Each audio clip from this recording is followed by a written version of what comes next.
Ini cerita Nabi ketika ketemu Nabi Adam. Fa idza nazara qibala yaminih dhahika, wa idza nazara qibala shimalih baka. Nabi Adam ketika melihat ke kanan tuh senyum-senyum, senang sekali. Tapi kalau melihat ke kiri itu nangis. Lalu Rasulullah SAW tanya ke malaikat Jibril, itu siapa? Itu Adam.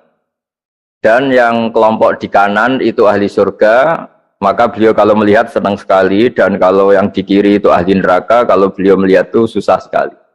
Artinya apa? Betapa susahnya jadi Nabi Adam itu. Jadi kalau misalnya ada koruptor ketangkep gitu ya, yang nangkep ya cucunya, yang ditangkep juga cucunya. Kalau kita punya anak 10 itu, terus yang satu misalnya nyuri milik temannya, milik saudaranya itu, sing naboi ya anaknya, yang ditaboi juga anaknya. Kayak apa tersiksanya seorang Nabi Adam? Karena nggak punya pilihan, pasti dari sekian kasus dolim dan mazlum, yang mendolimi maupun yang didolimi itu pasti anak cucunya.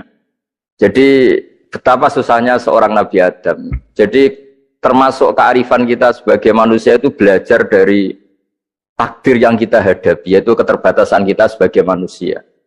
Kita harus bisa ngelola kegagalan, terima kodok kodar. Makanya kata Mbah Mun, abahnya Gus Yasin itu sering cerita ke saya, iman itu paling dhuwur itu iman kodok kodar, khairihi wa syarrihi minallah. Kita harus punya kesiapan iman khairihi wa syarrihi minallah. Bahwa segala kebaikan, segala syar itu sudah digariskan oleh Allah Ta'ala. Kita bisa apa sebagai manusia? Jadi pertama Nabi Muhammad ketemu di as-sama idunya, langit paling dekat, itu ketemu Nabi Adam dengan kondisi seperti tadi. Kalau melihat ke kanan itu senyum, karena itu anak-anak beliau, turunan beliau yang ahli surga. Kalau melihat ke kiri itu nangis, karena itu cucu beliau yang ditakdir tidak jadi orang baik. Artinya kalau ada peristiwa sosial apa saja, yang satu zalim, yang satu mazlum, atau yang satu benar, yang satu salah, atau sama-sama benar tapi salah paham, itu semua adalah cucu Nabi Adam alaihis salam, dan itu membuat beliau kadang-kadang dohika, kadang-kadang senyum, kadang-kadang baka, kadang-kadang nangis. Jadi itu yang menjadikan tambahnya arifnya Rasulullah SAW. Saya teruskan, Qultu ya Jibril man hadha qal hadha Adam wa hadhil aswida an yamini wa an shimalih nasamu bani fa ahlul yamin ahlul jannah wal aswida allati an shimali ahlun nar fa idza nazara qibala yamini dhahika wa idza nazara qibala shimalihi baka. Itu seperti misalnya kita punya anak 5, yang satu sukses jadi profesor doktor atau jadi orang alim, yang satu sekolah saja gak naik, misalnya sudah gak naik, ngentekno dunya itu nghabiskan harta itu kan. Tapi barokahnya itu mungkin kita mau jadi sombong nggak jadi gitu, karena punya anak yang nggak sukses. Mungkin barokahnya punya anak yang sukses itu meredam keangkuhan kita, terus kita menjadi orang yang sopan dengan tetangga, dengan orang lain karena dipaksa punya hal-hal yang seperti itu. Jadi semua yang ditakdir Allah kalau kita ridho itu pasti baik. Karena ya kata yang ngarang kitab hikam itu, orang tawadhu itu kalau dinasehati pakai teks saja tidak cukup. Kalau punya utang tuh tawaduk sendiri gitu. Guyonannya orang-orang kiai gitu. Ada orang sombong. Supaya ada sombong, kalau dia ketemu orang yang ngutangin tuh pasti sopan sendiri. Jadi kalau dinasehati suruh sopan susah. Tapi kalau ketemu orang yang ngutangin atau ketemu orang yang dia butuh, pasti dengan sendirinya sopan sendiri. Atau ketemu orang yang menjadikan anaknya dapat pekerjaan, menjadikan keluarganya dapat job pekerjaan, pasti dia sopan sendiri karena utang jasa. Nah kalau kita pasti sopan sama orang yang ngutangi kita, yang menolong kita, apalagi dengan Allah Ta'ala yang semua yang kita pakai pasti dari Allah Ta'ala. Dengan demikian sudah keharusan kita sangat-sangat sopan pada Allah Ta'ala. Yang implementasinya dengan sujud dan dengan sholat. Itu juga yang dibawa dari hasil Mi'raj. Ini saya baca teksnya ya, saya tadi jam 9 baca Bukhari di Kudus sama beberapa habaib, Alhamdulillah. Sekarang saya teruskan dengan Sahih Muslim. Termasuk kitab 6 yang paling dipakai ahli sunnah itu Al-Kutubus Sittah, yang paling pokok itu adalah Bukhari Muslim. Terus kemudian naik-naik terus ketemu Marartu bi Musa alaihi salam. Ini nabinya Bani Israel. Saya kemudian ketemu dengan Nabi Musa alaihi salam. Nabi Musa itu nabinya Bani Israel. Jadi orang Bani Israel itu bawaannya itu protes. Protes itu komplain. Ketika makomnya beliau dilewati Rasulullah SAW, kelas beliau sebagai nabi, beliau nangis. Ketika nangis ditanya, Ma yubkika, kenapa engkau nangis ya Musa? Terus ini saya baca supaya seperti teksnya. Kata Nabi Musa, Rabbi hadza ghulamun ba'astahu ba'di yadkhulu min ummatihi al-jannata aktsaru mimma yadkhulu min ummati. Ini lelaki atau nabi junior, nabi yang datangnya setelah saya, mestinya senior saya. Tapi nabi ini sukses, umatnya lebih banyak masuk surga ketimbang saya. Ini yang bikin saya nangis. Jadi pikirannya Nabi Musa kalau beliau senior, beliau lebih dulu ya umatnya lebih banyak masuk surga. Ternyata enggak, masih banyak umatnya Rasulullah Shallallahu Alaihi Wasallam. Dan ini gaya beliau yang suka protes itu berkah karena protesnya orang soleh. Saya ulang lagi, apa-apa kalau dilakukan orang soleh itu pasti barokah. Ketika Rasulullah dapat perintah 50 sholat, itu Nabi Ibrahim pertama yang dilewati karena di langit paling atas dibanding nabi-nabi yang lain. Itu Nabi Ibrahim diam karena beliau tidak punya tradisi protes. Semua nabi diam karena Allah memerintahkan pasti sudah bagus lah, sudah diukur kekuatan hambanya. Tapi ketika Nabi Musa, beliau orang pertama komplain. Dapat apa kamu ya Muhammad? Dapat 100 sholat, dapat 50 sholat. Apa komentar Nabi Musa? Umat saya lebih gagah-gagah, lebih keren-keren. Pernah saya uji itu tidak ada yang mampu, apalagi umat kamu. Maka kamu mintalah keringanan. Fas'alhu takhfif, kamu harus minta keringanan. Masyhur itu riwayat itu. Kemudian Nabi minta keringanan sama Allah dipotong hanya 5. 5 masih 45, dipotong lagi 5 masih 40 sampai 9 kali pemotongan. Akhirnya jadi 5 sholat. Itu satu menjadi pelajaran bahwa hubungan dengan Allah Ta'ala itu tidak perlu malu. Karena Allah itu suka kalau dimintain. Mestinya kan dipotong 5 minta lagi sungkan, dipotong lagi 5 minta lagi sungkan, tapi ternyata berkali-kali. Bahkan ketika sudah 5 itu Nabi Musa masih bilang, ya Muhammad minta lagi keringanan. Jadi kalau itu dikabulkan itu jadi tidak ada sholat itu kalau 5 masih minta. Nah, sampai Rasulullah itu tanya ke Jibril, ya Jibril bagaimana dengan gaya komplainnya Nabi Musa? Hiddah itu sering komplain. Jawabnya malaikat Jibril, ya roh hiddata, Allah tahu betul tentang komplainnya Musa dan Allah senang. Ya karena bawaan beliau begitu. Ini penting saya utarakan bahwa dalam Islam itu orang yang lemah lembut, yang samahah, Allahun halim kayak Nabi Ibrahim itu juga Allah suka. Yang suka komplain tapi demi hak, bukan demi konflik. Saya ulang lagi, demi hak bukan demi konflik, juga Allah suka. Itu kita menjadi dapat sholat yang hanya 5 itu barokahnya komplainnya Nabi Musa karena kita yang lemah ini diukur dengan umat beliau yang kuat, ternyata umat beliau tidak kuat. Barokahnya tidak kuat itu dipakai tolak ukur, apalagi umatmu ya Muhammad. Kemudian itu yang menjadikan Nabi sebagai orang yang sangat tawaduk karena yang merintahkan itu senior. Meskipun kita tahu Nabi Muhammad itu Sayyidul Awwalin wal Akhirin, tapi secara lahir, secara jusmani beliau lahir paling belakang. Dan secara lahir juga beliau Nabi paling terakhir. Jadi secara hukum adab beliau harus sopan. Tentu sopan itu jadi panutan kita. Meskipun kita tahu hakikat beliau adalah Sayyidul Awwalin wal Akhirin. Secara hakikat. Nanti kita bicara lebih jauh tentang jusmani dan rohani. Nah akhirnya keturutan sampai 5 sholat yang kita lakukan sekarang itu barokahnya komplainnya Nabi Musa. Banyak di cerita-cerita kitab hadis.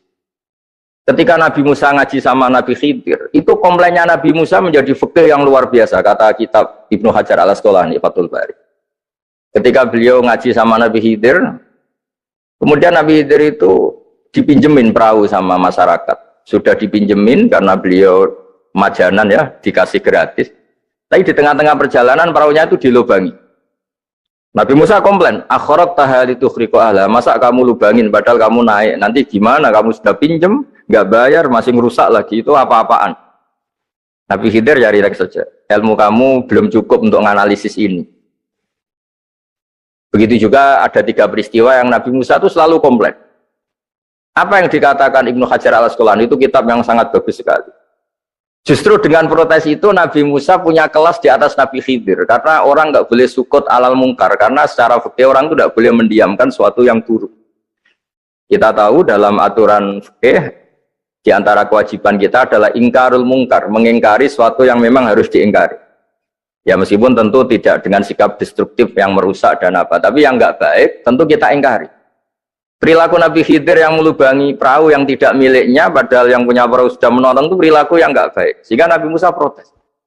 Justru protesnya Nabi Musa ini menjadikan beliau selalu di kelas fikih terbaik, yaitu ingkarul mungkar, mengingkari barang yang harus diingkari. Tapi tentu Nabi Khidir juga agak salah, karena beliau punya perhitungan di depan nanti itu ada begal-begal, ada kekuatan yang enggak baik, yang selalu akan membegal perahu-perahu yang kondisinya sempurna. Nabi Khidir punya perhitungan, kalau ibarat mobil ini spionnya kok enggak dipecah, enggak diambil, itu termasuk mobil bagus, pasti digarong. Tapi gara-gara spionnya dipecah dulu sama Nabi Khidir, terus depannya dilumuri apa supaya agak menarik, ini selamat. Jadi perhitungannya Nabi Khidir, wa kana wara'uhum maliku ya'khudhu kulla safinatin ghusba. Di beberapa tafsir diartikan safinah ay sholihah, karena di depannya nanti akan ketemu orang-orang yang dolim, yang selalu ngambil perahu-perahu yang bagus. Caranya gimana supaya perahu itu gak diambil? Ya karena mereka hanya ngambil yang bagus, ya dirusak dulu supaya gak bagus. Kalau ya nggak bagus nanti lolos dari garong tadi, dari pengambilan secara dolim tadi. Jadi Nabi Khidir nggak salah karena ada visi seperti itu. Nabi Musa protes juga nggak salah karena memang tugasnya itu ingkarul mungkar, mengingkari barang yang memang nggak benar. Nah, di sini seperti yang dikatakan Gus Yassin, kita harus bisa ngelola perbedaan, ngelola beda sudut pandang dan sebagainya. Sehingga kita selalu dapat nikmat Allah Ta'ala. Wa allafa baina qulubihim, nikmat yang kita asik, kita hidup asik, nyaman. Doa-doa bapak-bapak saya, guru-guru kita sering ijazahi setiap ketemu teman atau keluarga disuruh berdoa, Allahumma alif baina qulubina wa aslih dzata bainina. Semoga hubungan kita dengan orang lain itu baik-baik saja dan semua konflik kita dibenahi oleh Allah Subhanahu wa taala. Karena kita tidak pernah tahu ya. Kita miskin kadang dianggap problem karena takut membebani tetangga. Tapi kita kaya juga kadang dianggap problem karena orang lain takut kalah dengan kita. Kita tidak pernah tahu cara pandang orang lain. Jadi kadang-kadang kita menang gitu, sama yang senang dikira kita pemikir serius. Tapi sama yang nggak senang dikira kita merengut. Kita guyon, kata yang senang itu luar biasa. Kita dianggap orang yang ceria. Bagi yang nggak senang dianggap arogan. Jadi kita tidak pernah bisa ngelola pikiran orang lain. Nah, barokahnya rahmat Allah yang tidak terbatas, kita seperti ini.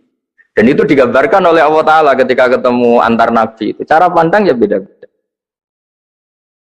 Nabi Ibrahim itu kalau melihat orang yang nggak benar, itu ya ngendikannya faman tabi'ani fa innahu minni wa man asani fa innaka ghafurur rahim. Ya Allah, yang ikut saya ya karuan kelompok saya, yang tidak ikut saya semoga engkau banyak mengampuni mereka. Nabi Nuh beda sekali cara pandang. Nabi Isa ubudiyah murni. Ketika melihat orang yang nggak benar, beliau tidak ngambil sikap. Beliau ngendikan intu adzibhum fa innahum ibadu. Kalau engkau siksa nggih monggo Gusti, wong itu hamba-hamba jenengan, itu terserah jenengan. Wa in taghfir lahum, kalau engkau ampuni nggih monggo, jenengan yang punya pertimbangan lebih bijak. Dan itu yang dalam banyak hadis ketika Rasulullah SAW melihat umatnya di akhir zaman yang macam-macam, Nabi ngambil sikap kayak sikapnya Nabi Isa. Sebagian riwayat Nabi mengatakan fa'aqulu kama qalal abdus sholeh. Saya akan mengambil sikap kayak sikapnya al-abdus sholeh. Di hadis itu diredaksikan, yaitu dengan redaksi intu adzibhum fa innahum ibaduk wa in taghfir lahum fa innaka antal azizul hakim. Ya, saya teruskan. Kemudian akhirnya Rasulullah SAW sampai ke Sidratil Muntaha.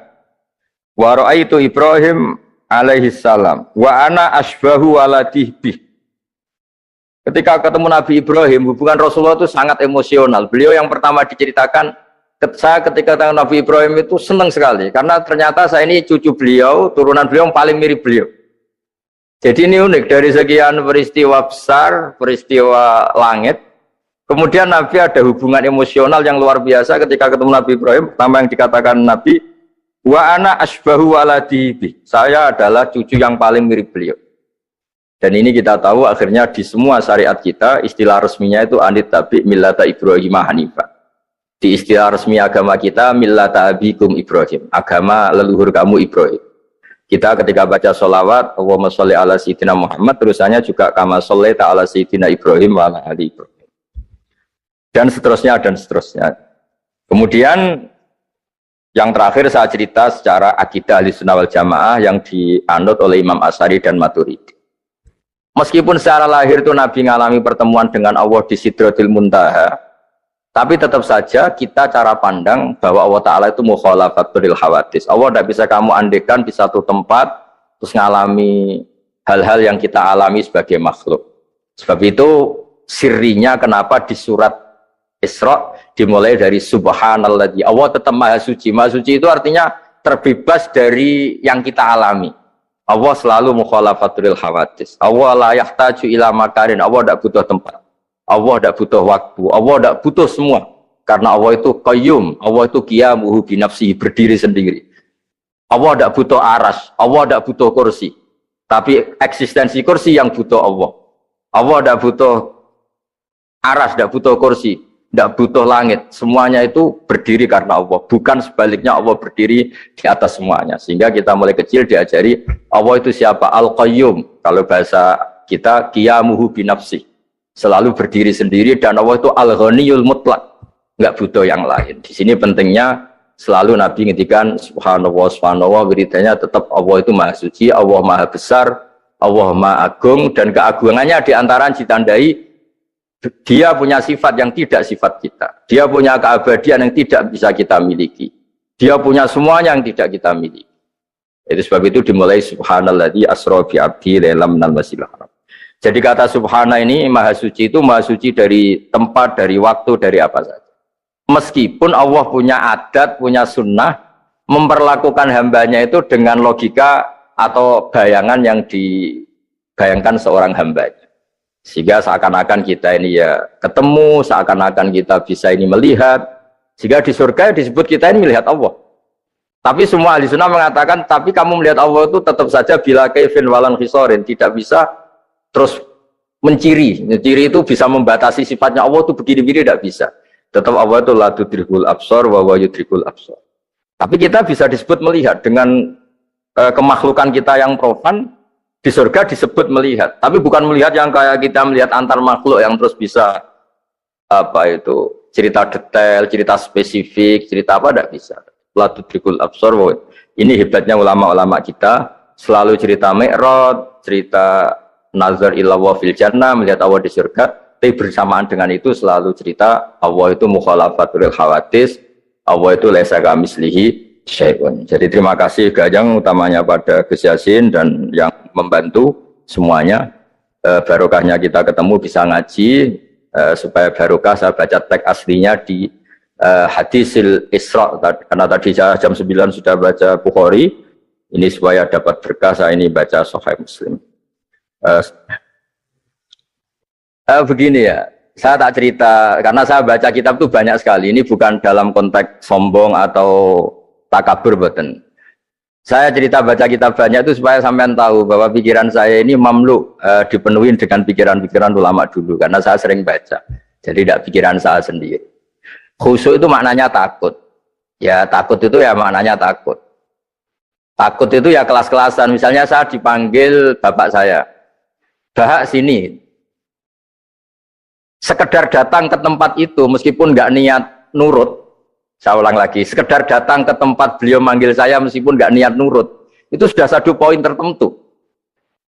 Karena dipanggil terus menghadap itu sudah bagus. Meskipun di hati saya nanti saya bilang nggak mau, saya mau main. Tapi itu sudah poin tersendiri. Karena bandingannya akbala dalam bahasa Arab itu adbaro. Adbaro itu dari kata dubur. Dubur itu membelakangi. Daripada misalnya dipanggil Bahak sini, malah lari menjauh. Membelakangi. Kalau dalam bahasa Arab adbaro, adbaro itu menjadikan duburnya di belakangnya. Makanya bandingannya akbala itu menghadap dengan muka. Kalau adbaro orang di belakangi pakai duburnya. Maka dalam bahasa Arab disebut adbaro. Nah, sehingga terburuk dari seorang hamba itu adbaro, dipanggil ndak moro, dipanggil ndak menuju yang dipanggil, malah menjauh. Nah menjauh ini dalam bahasa Arab itu kadang dibahasakan tawalla. Tawalla itu mengu itu menghindari, atau adbaro membelakang.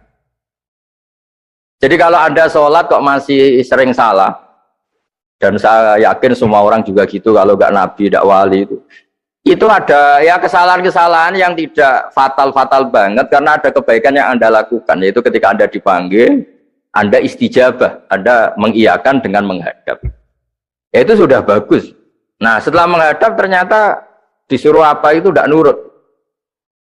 Disuruh apa gak nurut itu satu kesalahan yang tidak mengganggu poin pertama tadi, Anda menghadap.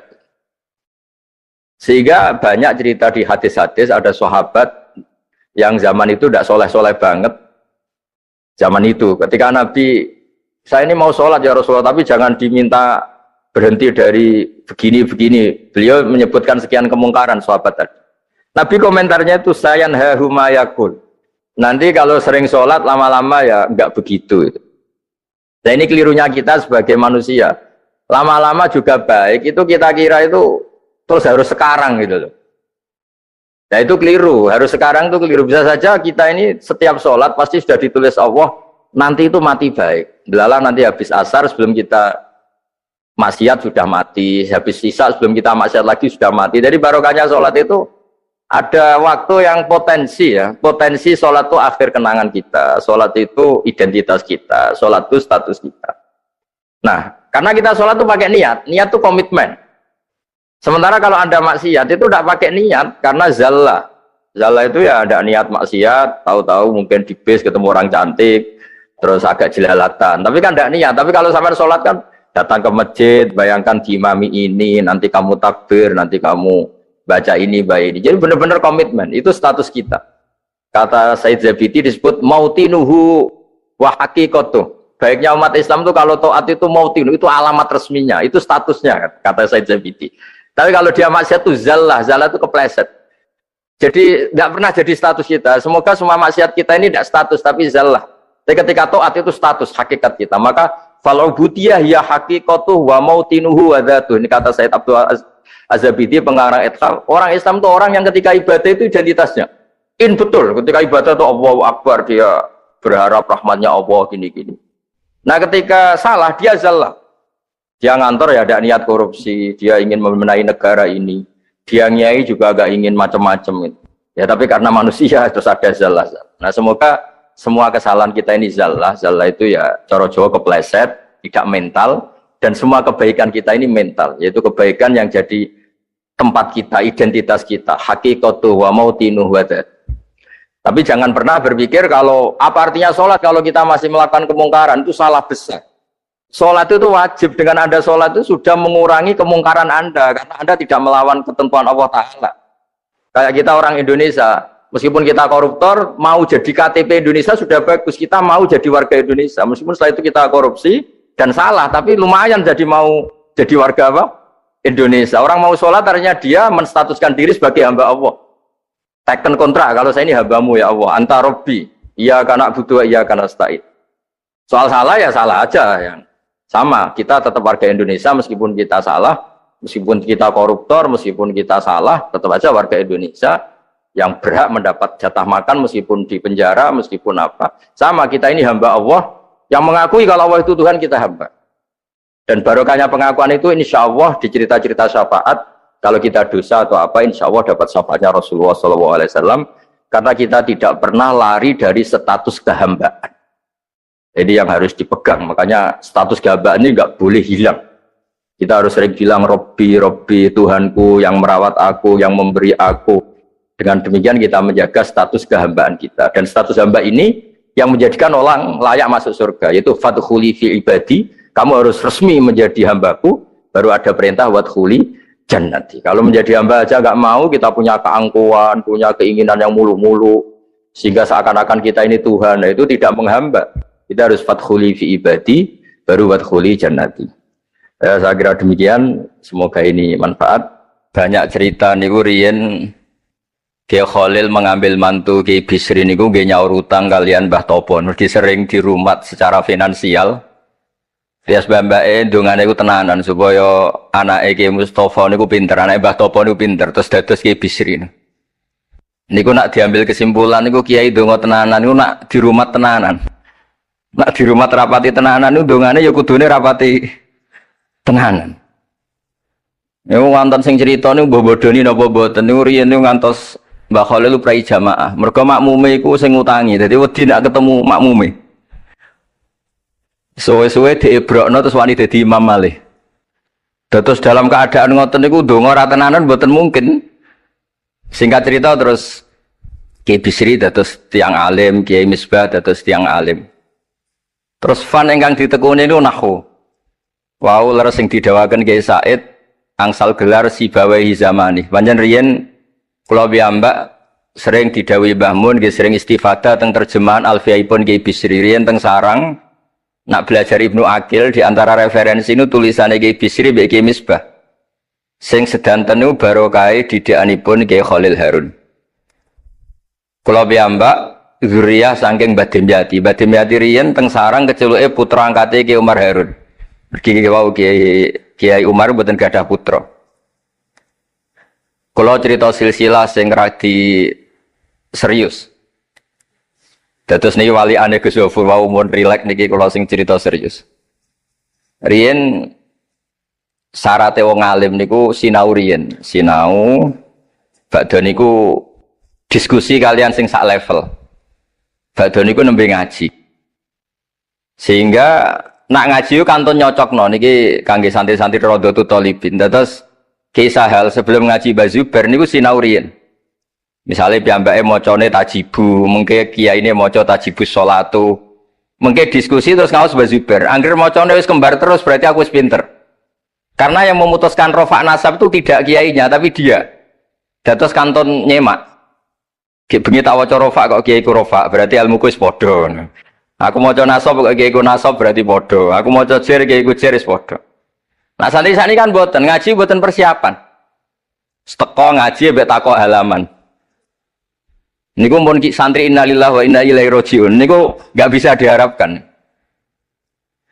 Dados kula riyen niku GR alim niku nggih alasan perkara ini sinau riyen. Dadi agar Mbah Mun maca kok mun kembarane 90% apa 80% nggih mun setengah ngalim. Kok nak salah kok sampai 90% ya goblok banget.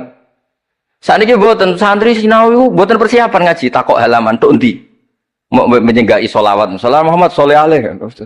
Mboten mikir wong kiai ini maca Allahumma sholli ala Muhammad malah ngongkon kiai ini sholli alaihi itu nak diterjemahkan Allahumma sholli ala Muhammad terus dekne ngomong sholli alaihi nggih monggo jenengan maca sholawat.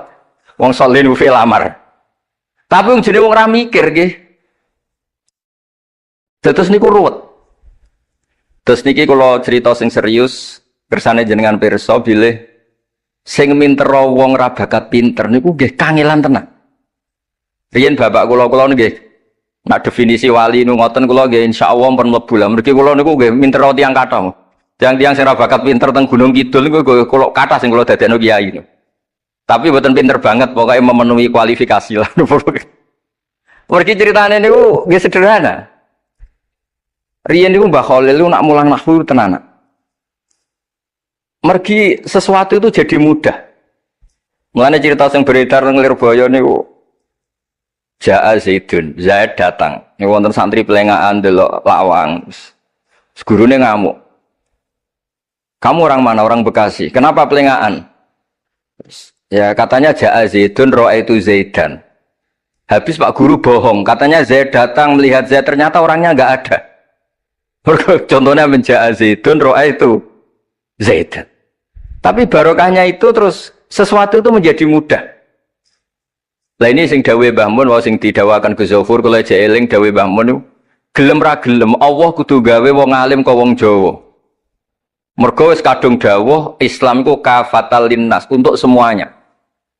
Fasibawayh Farisiun. Imam Sibawayh itu orang Persia. Imam Ghazali juga Tus itu Persia. Banyak orang alim dari Irak. Irak itu Babylon, itu tidak Arab. Karena Islam ini kafatal linnas. Makanya gelem ra gelem guyonane Mbah Mun niku Allah kudu gawe wong-wong koyok Warijo, koyok Kirun kudu dadi wong alim. Guling-gilingan nek Islam tidak milik orang Arab saja tapi kafatal linnas. Niku nak cara Mbah Mun. Dadi mumpun dadi janjine pangeran. Mulane sing mondok Arab nggih monggo, sing mondok pundi mawon nggih monggo, tapi Kiai Jawa tetep ndek jatah alim. Mergo niku mumpun kuota. Mumpun kuota. Terus riyen Mbah Fadl sing diceritakno Gus Zofur niku tiyang alim mboten mondok teng putih-putih teng Jawa. Mbah Sahal riyen alime nggih mondoke di antarane teng Sarang. Mergo mun jatah. Islam iki dawuh Mbah Mun kafatal linnas. Mulane Allah kudu gawe wong alim-alim sing wong Persia, wong Jawa, wong Cina. Tiang Imam Sibawayh niku mboten tiyang Arab. Mulane piyambake ra difrustasi nek debat mbek wong Arab.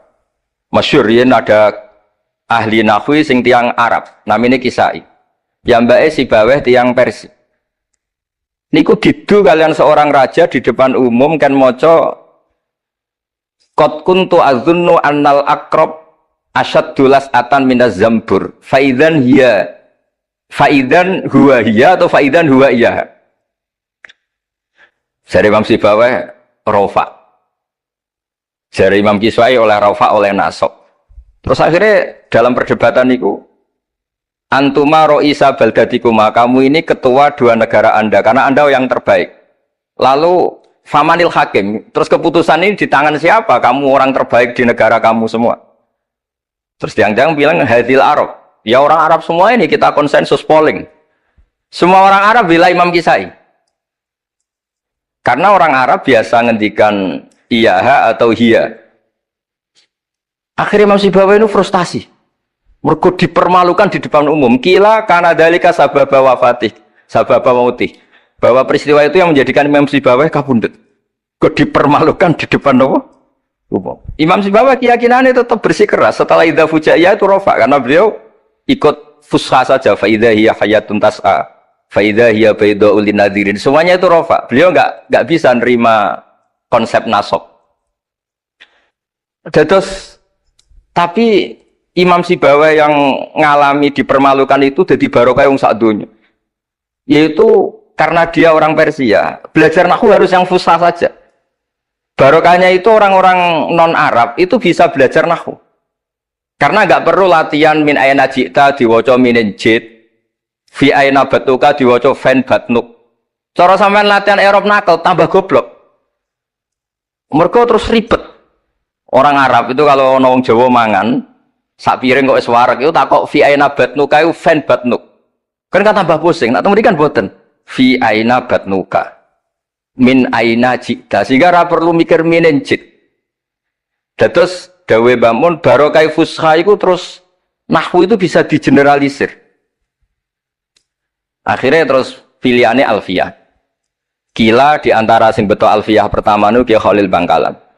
Mergi teng silsilah wau sing dirawaken Kiai Said diantara gurunipun Mbah Khalil Harun Kiai Khalil Bangkalan.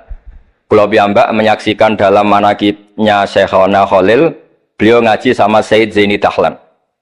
Said Zaini Tahlan gurune Said Abi Bakar Sato yang ngarang I'anatut Thalibin. Terus kalau misalnya saya pakai sanad Mbah Maimun, Mbah Mun, Mbah Zubair, Mbah Fakih Mas Kumambang, Kiai Mahfud Termas, Sayyid Abi Bakar Sato, Sayyid Zaini Tahlan. Kalau pakai Mbah Mun, Mbah Karim atau Mbah Manap, Syekhona Khalil, ini langsung dugi Sayyid Zaini Tahlan. Jadi a'la sanadan kalau pakai jalur Mbah Mun, Mbah Karim, Syekhona Khalil langsung Sayyid Zaini Tahlan. Sama kalau pakai sanad keluarga sini misalnya Mbah Khalil Harun langsung ke Syekhona Khalil, langsung dugi Sayyid Zaini Tahlan. Nah silsilah keulamaan ini penting karena dulu ini cerita mawon. Sing ora bakat ngalim di ngalimno, tetep dadi kiai. Sing wis bakat alim di makrifatno. Termasuk makrifate Said Zabidi niku sing nyekseni tiyang Jawa. Niku Mbak Abdul Manan. Terus riyen cerita-cerita tentang legenda silsilah Kiai Jawa niku Mbah Hasan Besari ini keluarga kerajaan pun duwe dhuwit, nggih pun ngertos dunia internasional. Kepengen mondok teng Mekah. Mbah Hasan Besari sing terkenal yo. Akhirnya ngajak kancane namanya Abdul Manan niku tiyang Termes, tiyang desa. Dijak akhirnya mondok teng Mekah dados tiyang alim. Termasuk nderekaken Said Zabidi dugi Mesir, Shahibul Ithaf. Ki Abdul Manan gada putra alim alama namanya Ki Abdullah. Ki Abdullah gada putra namanya Ki Mahfud. Dugi Ki Mahfud niki cerita sing terkenal niku kepanggih Mbah Munawir. Kila niku murid guru wakila konco. Sing jelas saingan dadi wali perkarane. Mbah Mahfud itu ora trimo, tapi ora trimo sae hiro kalau dalam bahasa Arab ghobto ta hiro. Sopo sih kok ana wong sak tawafan khatam Quran. Dados niku kok tambah Gus Sulil nek dadi wali ku sak tawafan khatam Quran. Mboten maca ithaf dalu-dalu seneng Gus penggane rokokan dalu-dalu maca kitab malah seneng. Kon molekan. Niku akhirnya kepanggih. Kepanggih terus kila niku Kiai Mahfud pesen Muhammad ini kan beto teng Indonesia. Mulane Gus Muhammad akhirnya dadi Kiai Quran. Di pondokno teng Termas bareng-bareng Bali Maksum, Gus Habib, niku sedanten terus ngaji Badim Yati Termas. Kalau nanti diceritani Mbah Mus mriki meledake muridnya Mbah Khalil Harun di antara sebabnya niku Mbah Demyati termas wafat. Terus sebagian santri-santri ageng udah ngaos teng kasingan teng Mbah Khalil Harun. Walhasil terus Gus Muhammad itu dados ngapal Quran alim. Terus dipek mantu tiyang sugih namanya Kaji Taslim. Terus akhirnya urip teng Betengan. Gada putra Ki Harir samangke wonten Gus Muhammad. Dadi Muhammad bin Harir bin Muhammad bin Mahfud bin Abdullah bin Abdul Manan. Niku pun dugi Shahibul Ithafus Sadat Al-Muttaqin. Saraipun kitab napa? Ikhya. Niku nak ngarang. Niki cerita niku nak ngarang jan luar biasa. Kitab 14 juz. Niku kabeh berilmu, boten dipenuhi cerita-cerita yang boten penting. Semuanya berkualitas. Yang paling saya kenang dari, dan ini sekaligus kalau terakhir muludan ini. Yang paling saya kenang dari statement beliau, dari ngendikan beliau itu begini. Wan Nabi sallallahu alaihi wasallam wa in jalla qadru muhtajun ila rahmatihi ta'ala wa fadli. Dari cara pikiran beliau itu, umat ini setelah Nabi Isa. Penggemar Nabi Isa itu salah dalam mendudukkan Nabi Isa, berlebihan sampai mengatakan Isa ibnu Wah. Yang benci juga berlebihan sampai mengatakan Isa itu waladuz zina, yaitu orang-orang Yahudi. Tapi kata Said Zabidi, hadil ummah ma'sumatun min dzalika kullih. Umat ini akan diselamatkan, pecinta Rasulullah Shallallahu Alaihi Wasallam itu akan diselamatkan dari dosa atau kesalahan-kesalahan orang Nasrani melihat Isa. Barokahnya apa? Barokahnya sholawat.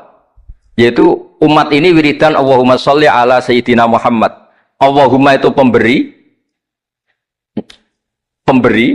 Muhammad apapun jalla qadruh penerima.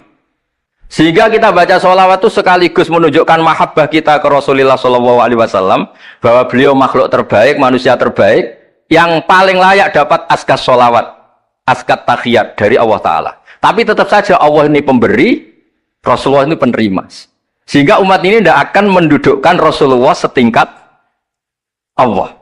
Yaitu yang disebut burdah da'mat ta'atun nasara fi nabihimi wahkum bima syi'ta madhan fihi wahtakimi.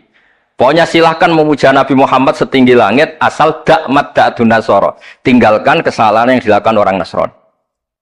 Nah itu kata Said Zabidi, cukup kowe maca sholawat. Karena dengan baca sholawat berarti Allahumma sholli ala Muhammad, Allah pemberi, Nabi apapun agungnya penerima.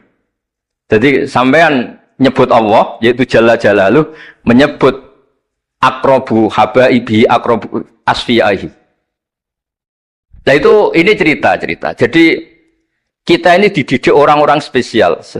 Saya dididik Mbah Mun, dididik Bapak, dididik guru-guru yang lain.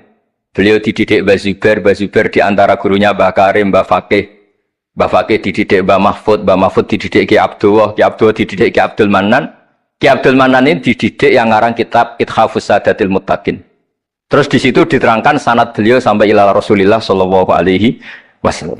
Maka dengan seperti ini baca sholawat itu kualitasnya luar biasa. Ini bukan sekedar sholawat. Mari kadang-kadang kita ini kan wong Jawa ya, kayak piye maca sholawat sakmene duwe akeh, maca sholawat sakmene naik pangkat. Ini yang terus cara kula niku ape diberantas iku lumayan gak mara Gunung Kawi. Tapi disetujoni kok kabeh kok dikompensasi materi. Jadi ribet jadi kejauhan. Kalau mereka tidak punya sarana tawassul, engkau moro Gunung Kawi itu ya kedusan. Tapi mau sholawat ben dadi bupati, engkau nara mandi nang nyalahno sholawat. Jadi kejauhan ya bingung. Nah sampean ra bingung berarti orang kiai ya, jadi gampang. Tapi apapun itu, dawe Said Zabidi wa Rasul wa Muhammad wa injalla qadruh muhtajun ila rahmatihi ta'ala wa fadli. Itu mutiara yang luar biasa. Engkang kula dawa matur malih, nak ngelem Kanjeng Nabi ku ngelem kaya ulama. Nggih wau kados Said Zabidi. Wong trimo redaksi sing kita baca keseharian, tapi beliau bisa memahami bahwa hadhihi sholawat, sighatus sholawat. Itu sighat sing nyelamatkan hadil ummah ila yaumil kiamah. Cinta kita pada Rasulullah terselamatkan karena kita baca sholawat. Tauhid kita terselamatkan karena Allah al-mu'ti, Rasulullah al-mu'ta. Apapun hebatnya Nabi, posisi yang diberi, yang menerima, pemberinya tetap Allah Subhanahu wa ta'ala. Dan ini cerita-cerita ngaji tahqiq ingkang sanate musalsal ila Rasulillah sallallahu alaihi wasallam. Dan kula suwun Seneng Rasulullah nggih wonten sing baca sholawat dengan jumlah besar. Wonten sing bacanya ndak besar tapi ngerti. Sirrun min asrori sholawat. Ngene iku piye supaya sholawat iku nunjukno mahabbah kita lan keyakinan kita nak Nabi niki afdhalul khalqi, paling disenengi Allah. Tapi sekaligus Nabi tetap Abdullah wa Rasul. Cukup dengan redaksi Allahumma sholli ala Muhammad atau sholli ala Sayyidina Muhammad. Terus niki mun dalu nek sampean kakean ilmu malah bingung.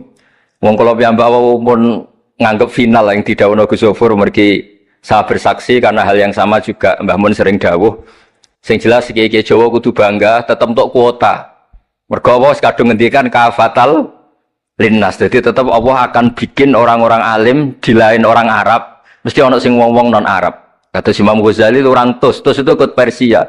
Si bawah juga Persia. Imam Abu Hanifah itu orang Irak. Irak itu termasuk Ajam.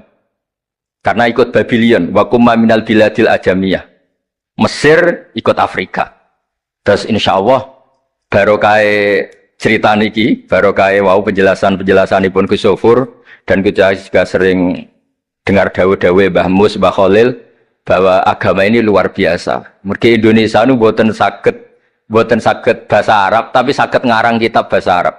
Ini Mbah Mun sering dawuh, Mbah Fadl bocah bahasa Arab ya ora iso. Ki Ihsan Jampes tahu dites Mbah Zubair, jadi Mbah Zubair iseng gak ngetes Mbah Ihsan, dijak bahasa Arab ya ora iso, tapi iso ngarang kitab.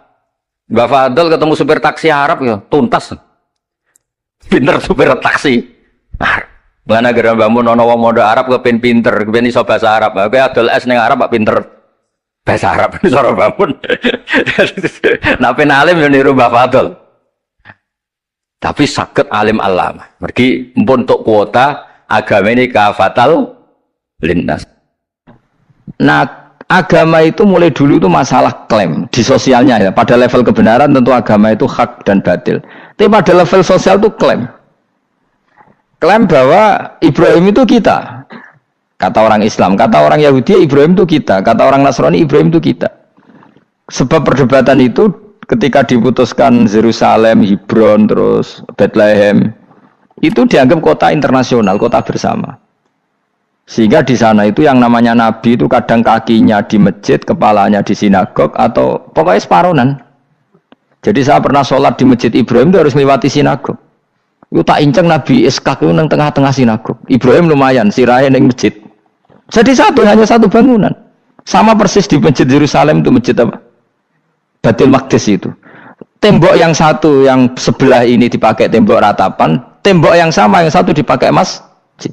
Itu jangan satu tembok, bukan dua tembok. Makanya tiga agama ini unik, musuhan tapi titik keramat itu menunjuk yang sama. Orang kok berhubung ra cocok kok aku tak ning Bantul, enggak ada yang seperti itu. Semuanya di titik itu. Jadi nak ndonga ya krungu wong kula nate teng tempat tembok ratapan yang Yahudi. Makanya sekuler ya ono barokah dunia itu sekuler. Kula mriku nggih ketunan.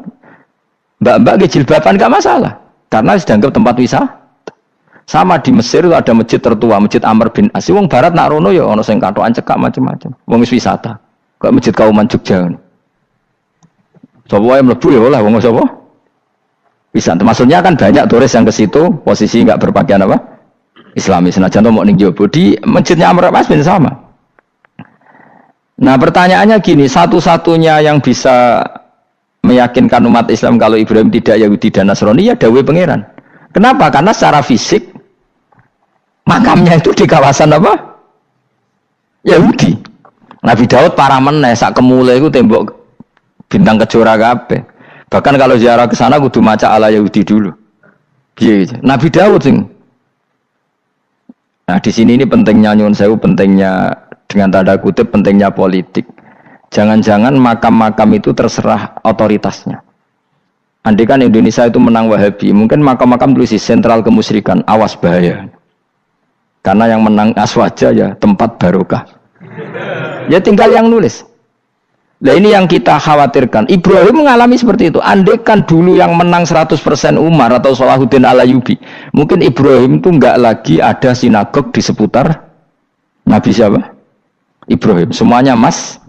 Tapi sekarang enggak, karena dikuasai dunia internasional itu jan kakinya di sinagog. Ishak malah total Ishak gitu.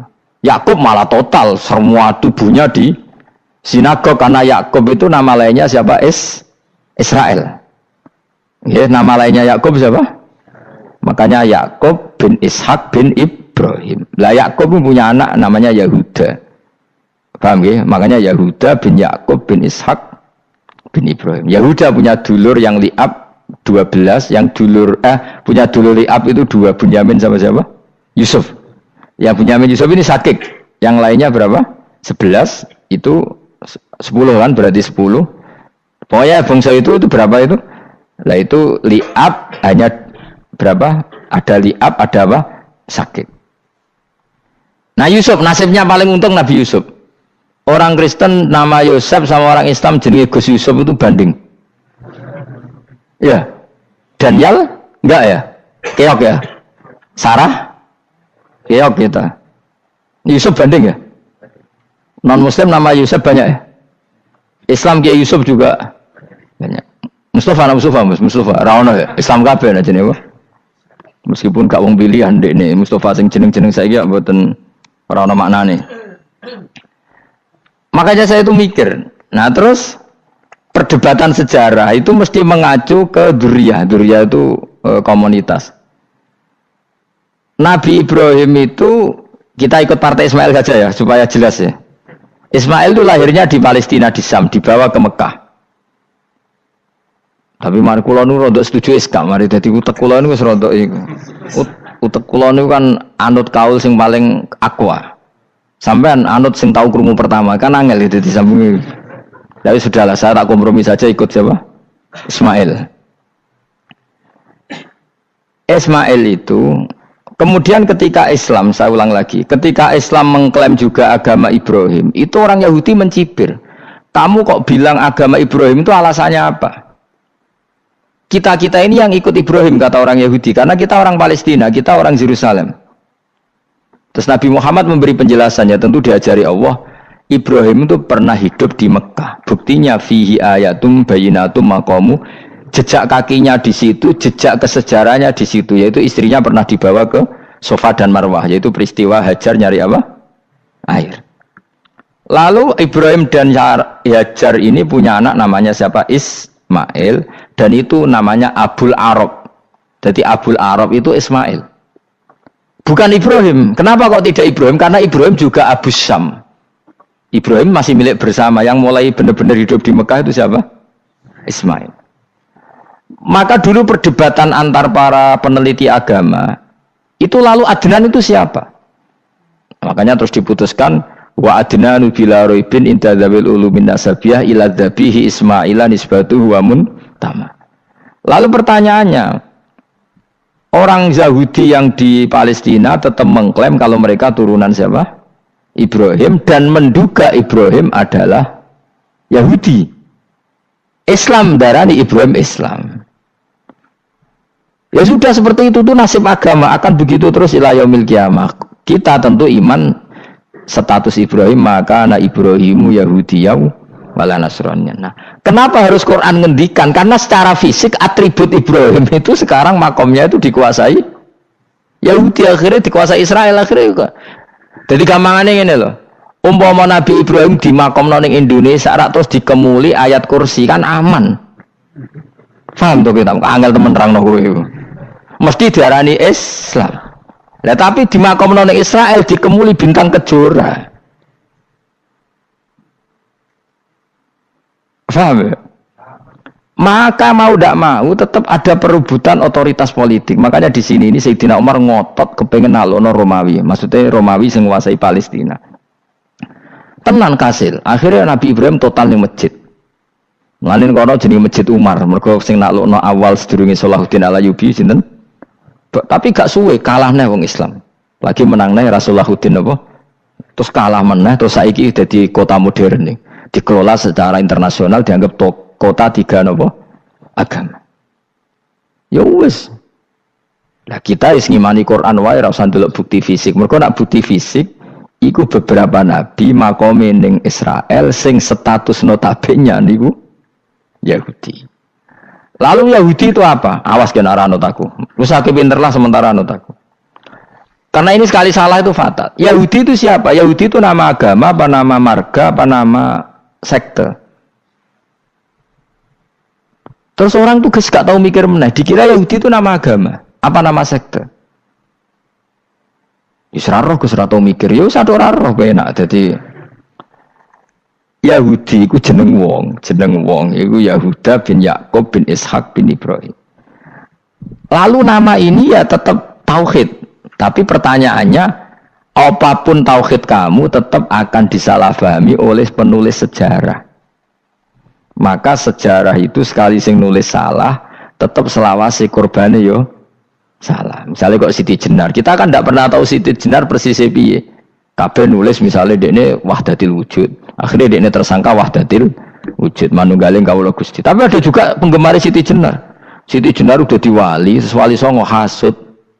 Barang dipateni wangi, ben ketok elek digenti asu. Dadi sing ketok elek iku wali songo ning versi penggemar Siti Jenar. Aku lho termasuk turunan Sunan Kudus ning catetan. Iku ya paling mangkel mbek ketoprak. Perkara men kalah mbek Saridin ceritane. Sajane ya mangkel, tapi sing gawe ketoprak tau sowan aku. Tak takoki lho kowe gawe ketoprak ngono piye iki mergawe Gus ora ono hubungane bener apa salah ya. Bar sih. Ini cerita Saridin kali Sunan Kudus men kalah. Berarti ini buyutku cah ketok ya luwih kondang. Ya sudah seperti itu. Nah, khawatir kita kalau kita sudah ada hafal Quran, ada hafal hadis, nanti orang nulis sejarah itu seenak-enaknya. Makanya senyum sewu kados orang yang tidak ahli sunnah kan nggawe film gambarannya Umar nyiksa Sayyidah Fatimah. Akhirnya ada orang yang benci siapa? Umar. Tentu kita nggak percaya itu. Kita lebih percaya kalau Umar sangat menghormati Sayyidah siapa?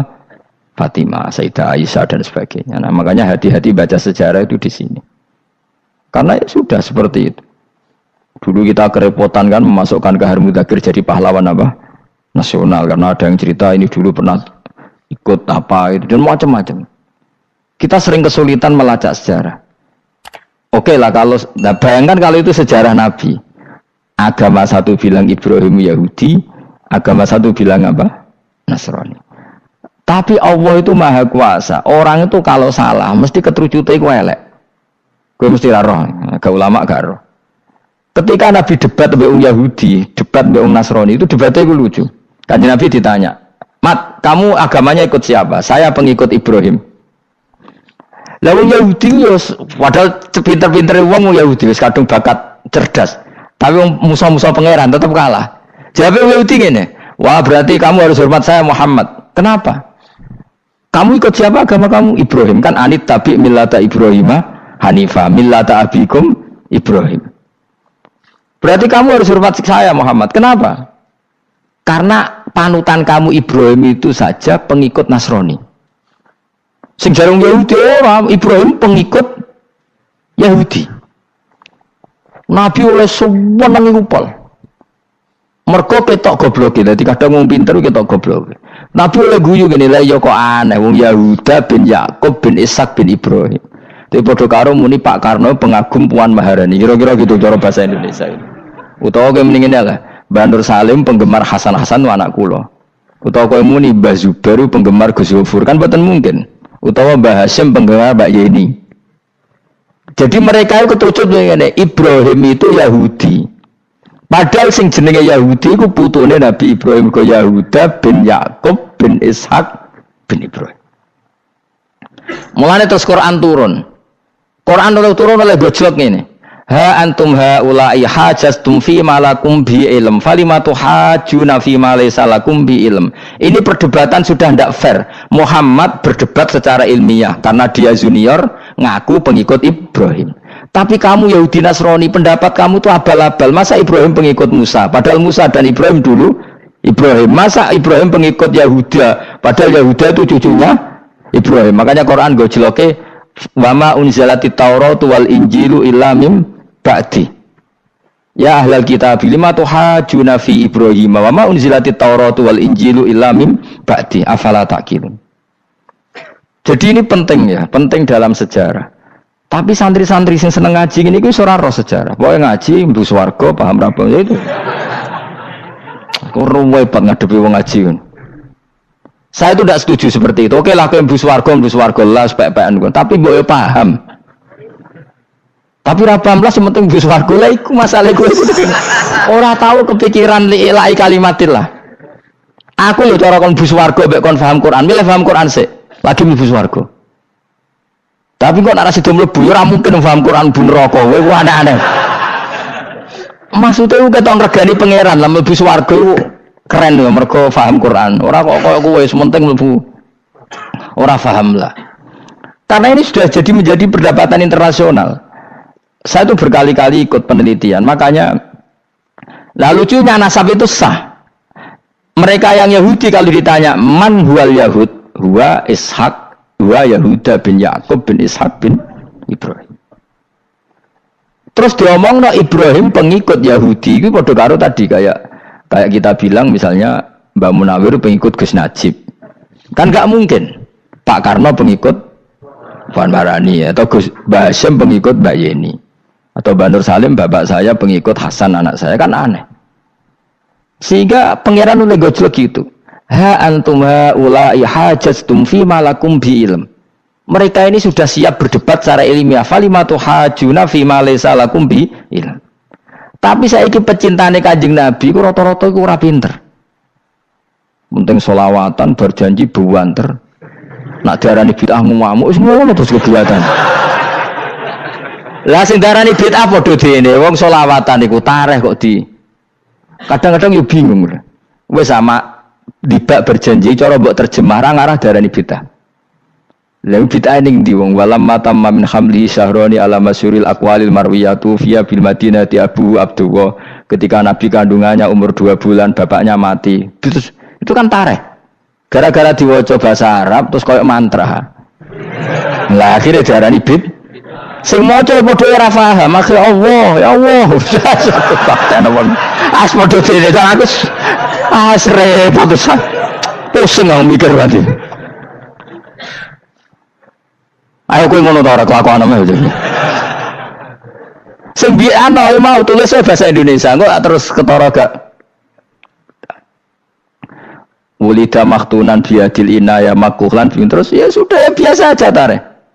Ya kan tareh terus ketika Said Abdullah kenapa meninggal di Abwa? Wa kana qad dijtaza bi akhwali bani Adi min at-taifatin nat jariya fama kasafihim sahron saqiman yu'anu nasukmahu wa syakwa. Kenapa Abdullah meninggalnya di Abwa? Abwa itu kawasan Yasrib karena Abdullah sedang menjenguk keluarga besar dari ibunya. Keluarga besar dari ibunya, istrinya Abdul Muthalib itu orang Yasrib.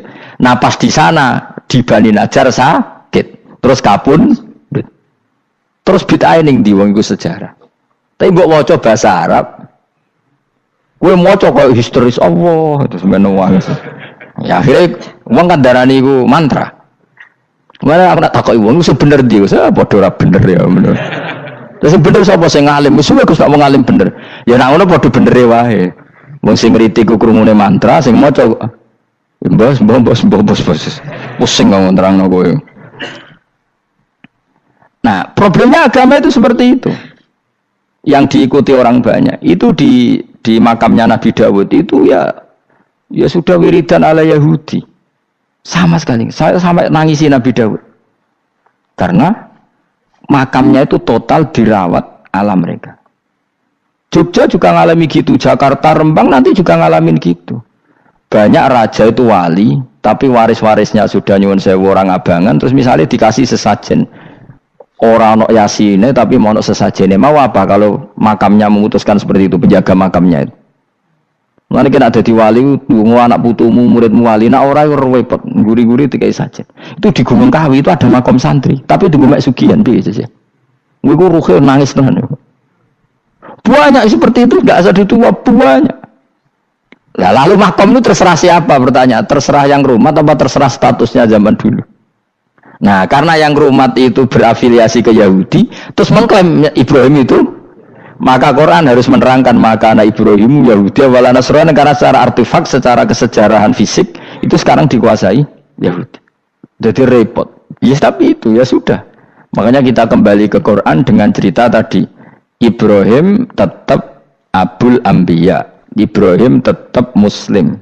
Buktinya punya peninggalan Ka'bah. Nah, Ka'bah ini harus kita jaga. Ketika Ibrahim kita katakan ninggali Ka'bah, ternyata Ka'bah di situ sentral tauhid.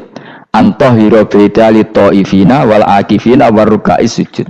Ketika Ka'bah jadi sentral tauhid, maka kita akan mengatakan peninggalan Ibrahim pasti tauhid. Makanya Nabi marah besar ketika Ka'bah ada berhala banyak. Andai kan enggak dihapus oleh Nabi, maka berhala itu pun dianggap peninggalan Ibrahim. Dong to nih. Dong tenan.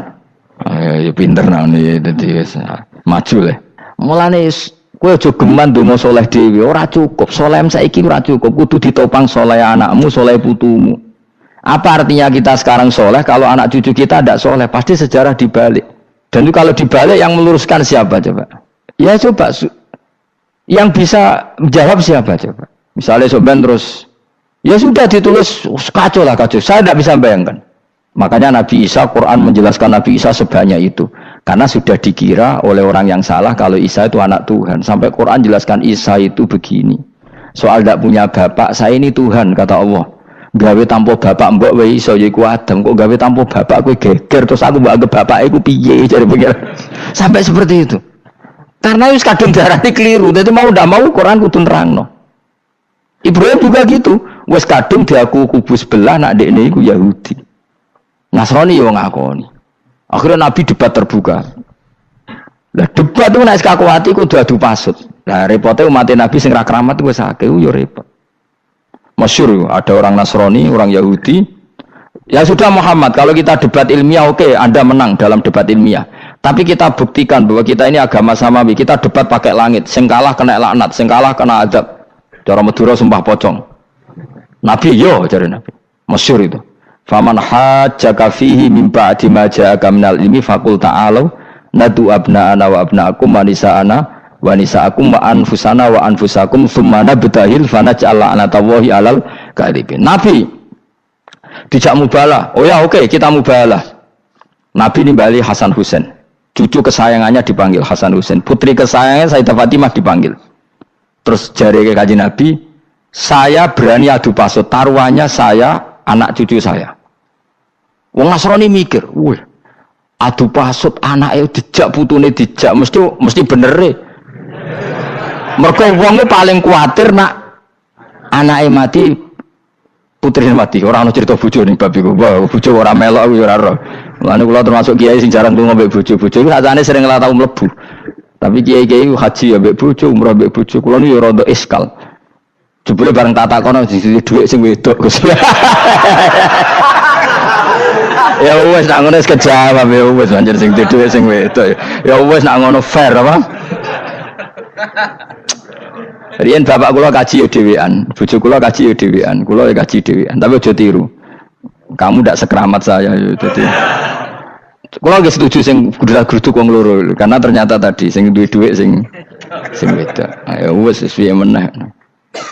Tapi dalam semua riwayat memang abna ana itu Hasan Husain, Nisa itu Fatimah. Memang Nabi enggak ngajak istrinya. Nabi itu unik dalam banyak hal itu memang ya Hasan Husain sama Sayyidah Fatimah. Kenapa istri itu kadang enggak dilibatkan? Memang enggak seru. Seru anak. Orang itu lebih menyayangi anak toh nyawa cara Jawa. Bareng Nabi keluar, orang-orang Nasrani bilang ini wajah-wajah yang setiap mengetuk langit pasti disembadani. Terus mereka mundur, enggak jadi mubahalah, minta mubahalah ini dibatalkan. Berarti Nabi itu debat 2 kali. Secara ilmiah ya pernah, yaitu membuktikan kalau Ibrahim adalah pernah berdomisili di Mekah. Sehingga Nabi mengklaim sebagai turunan Nabi Ibrahim. Mereka tanya buktinya apa? Terus fihi ayatum bainatum maqamu Ibrahim. Orang-orang Yahudi Nasrani ditanya, itu apa? Jejaknya itu jejak Ibrahim. Mereka ngakui kalau Ibrahim pernah di Mekah. Artinya kalau pernah di Mekah zaman dulu kan nggak ada pesawat, nggak ada, mesti domisilinya lama. Dan itu artinya punya anak turun yang hidup di Mekah, yaitu lewat Ismail. Bukti kedua tadi, sa'i. Sa'i baina Safa wal Marwah adalah mengenang ketika Hajar mencari air. Lagi mulai perkara mbek kowe. Saiki Ismail ketika lahir iku cek digolekno banyu antarane Safa mbek Marwah. Sementara cerita dzabih disembelih iku ning Syam. Mulane kok melok-melok lah ya. Kok melok-melok mulane. Aja terusno, mari kepinteran wis. Semeneng ae ora usah melok-melok. Gak, aku Ismail ya. Dilatih pinter kok pintere ra kasil, sombonge tok sing kasil dadi gak jeng Ismail. Ismail wis gak. Keton nerang gitu. Tapi ki ilmiah. Ben kowe bangga di guru alim ya dadi kowe ben nak gurumu gak main-main. Aku yo krungu-krungu nak kaul aku iku Ishak tapi wis goblok ngono Ismail. Karena waman sadda finnar ora umume wong wis repot. Rasa diterusno dadi bukti empirik wis mengarah Ismail iku jelas uripe ning Mekah. Mergo wong Yahudi Nasrani lah ngakoni peristiwa Hajar iku ngakoni. Berarti Ismail urip teng Mekah. Akhirnya Rabi mbek suku Jurhum terus nurono Sayyid Adnan sak teruse sampai tok Kanjeng Nabi Muhammad sallallahu alaihi wasallam. Mulane dibak utawa manakib utawi napa? Berjanji. Niku pertama sing disebut abtadiul imla bismillah terus wa ba'du fa aqulu wa Muhammad bin Abdullah. Kenapa dibak berjanji lah ya. Kenapa nerangkan nasabnya Nabi Muhammad? Karena yang dipertanyakan Muhammad jadi Nabi turunannya siapa? Karena syarat Nabi itu harus turunan Nabi. Makanya berjanji nerangkan wabak tu fa'akul wa Muhammad bin Abdullah bin Abdul Muttalib wasmu syaibatul hamdi khumitat khisaluhus saniyah. Dan masih terbukti di Ka'bah itu ada pintu namanya pintu Babu Bani Syaibah, yaitu nama lain dari banyak Kanjeng Nabi. Terus diterusnya sampai wa'adnanu bila roy bin intadzawil ulumin nasabiyah ila dhabihi Ismail. Itu partaimu. Mereka berjanjilah darani dhabihu Ismail. Alhamdulillah. Jadi terus gue menang. Kenapa? Ya itu tadi. Sakjane mau diterjemah yang ini. Ketahuilah bahwa Muhammad punya bapak Abdullah punya bapak Abdul Muttalib punya bapak Hashim nama lainnya ini bin Abdi Manaf sampai Adnan. Ketika diterjemah itu jadi mantra atau jadi buku sejarah. Nambah waca Arab terus kira paham. Mantra. Mulane sing ngarapno ya bener pancen suarane suara mantra. Sing ngalalo ya bener karena itu sudah apa? Sejarah. Lah khilaf seperti ini sudahlah kita abaikan saja. Kita suka damai, tidak suka konflik. Biasalah seperti itu. Tapi yang jelas perdebatan antar para nabi itu seperti itu. Akhirnya Nabi Muhammad ngurusno itu. Bukti Ismail itu pernah hidup di Mekah, adalah lahirnya di sini, pernah ngalami peristiwa ini. Dan sisa-sisa Ibrahim ada fihi ayatum bayinatum maqamu Ibrahim, yaitu batu yang pernah diinjak Nabi Ibrahim. Nah kenapa itu mesti Ibrahim? Karena nak wong biasa gak mungkin nginjak batu kok sampai bekas. Jajal kowe nginjak nganti bolak-balik. Itu mukjizat, wong batu diinjak kok bekas. Terus Ka'bah sebagai pewaris Ibrahim ditulisi kalimat-kalimat tauhid sehingga kepastian Ibrahim itu bapak tauhid. Makanya Nabi Riso ketika pinggirnya Ka'bah ada banyak berhala, nanti dikira berhala ini syariatnya Nabi Ibrahim. Makanya lah ketika berhala banyak Nabi gak mau madhep Ka'bah, nanti dikira nyembah berhala. Maka sama Allah dialihkan disuruh madhep Baitul Maqdis. Ketika berhala dihilangkan, Nabi baru disuruh madhep Ka'bah. Jadi perdebatan ini atau ilmiah ini harus kita kaji, kita pahami. Karena kata Allah, ha antum haula'i hajastum fi ma lakum bi ilm falimatu hajuna fi ma laysa lakum bi ilm. Nah, iswani debat kudu datane data ilmiah. Sementara mereka darani Ibrahim pengikut Yahudi, padahal Yahudi iku putune Nabi Ibrahim. Yaitu Yahuda bin Yakub bin Ishak bin Ibrahim. Mestinya kan bahasanya Yahuda pengikut Ibrahim, mau jadi wali Ibrahim pengikut. Lah Nabi benar ketika takoi Muhammad kamu ikut siapa? Saya ikut Ibrahim. Kan normal kan? Kalau junior ikut, mereka enggak. Ibrahim pengikut Yahuda. Ya mau berkaro Pak Karno pengikut Puan Maharani, Mbah Hashim pengikut Mbak Yeni, kan kacau kan? Lah itu terus Allah ngejlok tadi. Muhammad kekasihku wis debat secara ilmiah tapi kamu tidak ilmiah. Makanya lima tuhajuna fi Ibrahim wa ma unzilatit Taurat wal Injilu illa Bakti. Kok Ibrahim mbok arani Yahudi piye? Wong penanggalan Yahudi misalnya dimulai kok Taurat. Taurat Musa. Musa itu generasine sakwise Ibrahim. Tapi Ibrahim mbok arani pengikut Musa. Dong ya. Jadi itu masalah-masalah. Tapi ayat-ayat ngono iku ora populer. Kowe seneng ayat populer ya poligami fankihu ma tobalakum. Kowe iku sing ora alim lah wabal. Mergo di kepentingan apa? Poligami. Mbak wong sing seneng keramat, senengane dalil wa may taqilla Allahu makhraja. Tekan dadi wali kepingine untuk duit yang enggak terduga. Dadi uteke ku duit. Padahal syarat saya wali ku raspati seneng duit. Lah kowe kepen dadi wali ben oleh duit. Jadi us kenapa menjadi wali ben wa yarzuqu min haitsu la yahtasib. Dadi uteke wis elek. Dadi institusi wali wae duit. Jadi nak aku wali para pangeran rezeki teko min haitsu. Mulane kira bakal dadi wali, ngerutek kemcek ngono ora bakal dadi. Ayo saiki Ismail besar. Ismail. Aku ya getun kadang alim kadang getun. Perkarane nyulayani apa? Mainstream. Tapi cara kula ya Ismail sudah tak bilo napa? Ismail. Oh, yes. Ismail Iska Ismail. Nak cacile kan boleh sengguri. Yang jelas bahwa Ismail atau Ishak kaulani ono pendapat loro.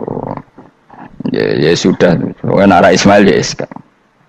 Tapi kabeh kitab itu macam setuju Iska, tapi ben kok. Aku kadang ya, aduh matane wong tenan. Ya sudah, pokoknya kaulani apa? Ada dua pendapat, yaitu Ismail atau Ishak atau malah kita alime to kowe. Ada dua pendapat. Oh. Jadi kesane macane kitab akeh ngono. Gak ngerti mau hasil ngaji ki bengi. Aduh matane wong, guys. Sabar. Ismail wis ya. Sekawe Ismail. Soale malah sing nguri. Wa tarakna alaihi fil akhirin salamun ala Ibrahim. Nah, kemudian Allah menitahkan Ibrahim pasti kamu dikenang secara baik. Maksudnya tadi tiga agama semuanya mengklaim Ibrahim itu bagian dari itu. Jadi semua agama mengakui sama Ibrahim. Lah yo mbok gedhingi kaya ngono kersane pangeran pancen Ibrahim diakui tiga agama kan yo repot. Lah iya kowe ora cocok Ibrahim diklaim Yahudi, diklaim Nasrani, tapi kersane Allah Ibrahim itu orang atau sosok yang dipuji tiga agama. Ya wis kersane pangeran. Yang jelas kalau bersaksi betul di Hebron itu ada makam Ibrahim, Ishak, Yakub. Yakub karena nama lainnya adalah Israel, total di sinagog. Meskipun kita kita pasti yakin kalau Yakub itu nabi dan tidak ada sangkut pautnya dengan keyahudian. Maka kita statusnya mengikuti Quran saja. Kalau status artefak atau fisik itu tinggal sing gawe makom. Nggih mboten. Misalnya tadi Ibrahim karena makamnya di Israel dikuasai orang Yahudi, terus mereka tinggal saja ganti kafan ala Yahudi, dikemuli ala Yahudi, selesai. Waduh misalnya ono Zaid yang bawali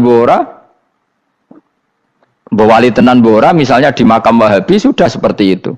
Hanya dikasih tanda di kepala, ndak ada jubah, ndak ada apa. Tapi kebalikannya misalnya, Ruhin mati anak putune sugih kei jungkup wali besar Ruhin ya terserah.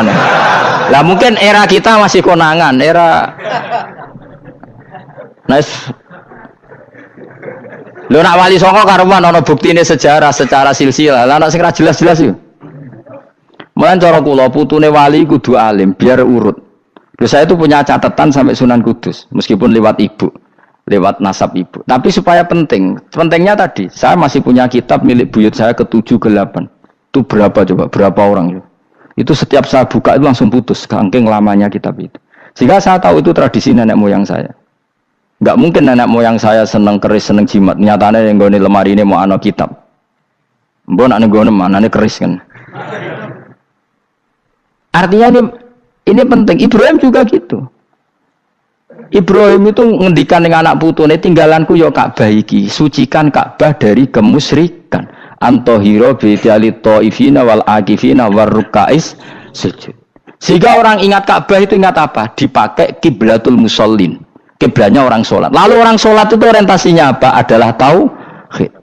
Berarti Ka'bah didesain untuk kiblatnya para ahli tauhid. Harus terus kita buktikan terus setiap sholat mustaqbilal kiblati dan saat sholat kita melakukan tauhid. Jadi terus sejarah berkesinam. Tapi andaikan sejarah pelakunya salah ketika Ka'bah dikuasai Abu Jahal, Abu Lahab, kemudian didesain pinggirnya Al-Ata dan Uz, maka seakan-akan Ka'bah jadi sentral kemusyrikan. Makanya ini penting. Jadi lalu sejarah ini gimana? Ya terserah pengelolanya kan. Mulane wali urip iku mesti didongakno wali mati. Mergo sing iso njaga khazanah iku wali urip. Paham sing kula maksud? Jadi ojo bayangno Mekah iku sampean kalah. Nak Mekah kalah terus Ka'bah dikuasai Abu Jahal CS misalnya. Sing jenis maksudnya. Ora kok Abu Jahal tangi meneh mboten malah repot kabeh.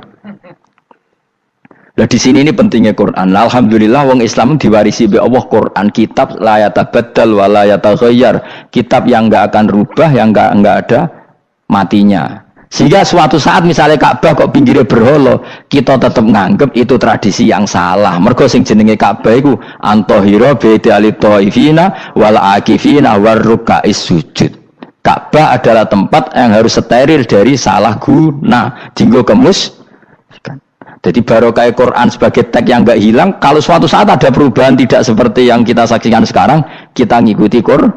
Misalnya Ibrahim, senajan makamnya di sinagog misalnya, Yakub makamnya di sinagog, kita tetap yakin mereka adalah ahli tauhid. Nabi Dawud yang diklaim sebagai King David, makamnya di Israel, terus diatributi ala Yahudi, kita tetap yakin huwa nabiyun, beliau adalah nabi beragama tauhid. Berdasar apa? Ya berdasar penjelasan Al-Quran. Kalau berdasar empirik artifak ya terserah yang bikin. Dan gini ya. Di mulane kowe sing syukur ngaji sampai roh kaul loro Ishak Ismail wis ya gitu sapa to sing mesti Ishak Ismail mau bar muni Ismail gak konsisten ben kok supaya anut wong akeh jangan anut wong akeh wis ngene padha ora roe wa tarokna abqaina ali fil akhirin sanan pengalaman hasanan kang bagus salamun te keselamatan minna sanging kita maksudnya sanging Allah ala Ibrahim mengatasi Ibrahim kadalika mengkono-kono kabeh kama jazina kaya malas ingsun ing kabeh naji malas ingsun al muhsinina ing pira-pira wong sing nglakoni kaapian li anfusi maring awak dhewe ne wong akeh. Jadi orang dimulai melakukan kebaikan pada dirinya sendiri. Kalau dia baik pasti apa? Orang lain merasa kebaikan. Ya, misalnya kayak apik mesti kepen sedekah, orang lain yang untung. Kamu baik pasti ingin menyebarkan kebaikan, orang lain pasti untung. Inna usataman Ibrahim iku min ibadina al-mu'minin. Saking kira-kira kaula ingsun al-mu'minina kang mukmin kabeh. Wa basyarnahu. Lan ngekei berita gembira ingsun hu ing Ibrahim bi Ishaq kelawan tak kaya anak Ishaq. Ustudillah dikai dalil apa bidzalika kelan dawu Ishaq ala anad dabiha ing atase sak temene sing disembelih ku wiruhul ya anak Ishaq. Lho dadi ana kaul sing darani pokoke ora Ishaq. Ora Ishaq sapa? Ya Ismail. Jadi Imam Suyuti ngotot Ismail, sing nyarai Jalalain Imam Sawi ngotot Iska. Oke partai Jalalain apa Sawi? Lu Jalalain kaose kadung kaos Jalalain dulu. Yes pokoknya nara Ibrahim kan agak Ismail ya. Iska tidak mungkin yang lain iku wae sing ngono ae kok ribet. Sing jelas niku ana sing disembelih. Jenenge nara Ibrahim, sapa? Ishaq, Ismail. Sing nyembelih jelas Ibrahim, nanti ku jelas.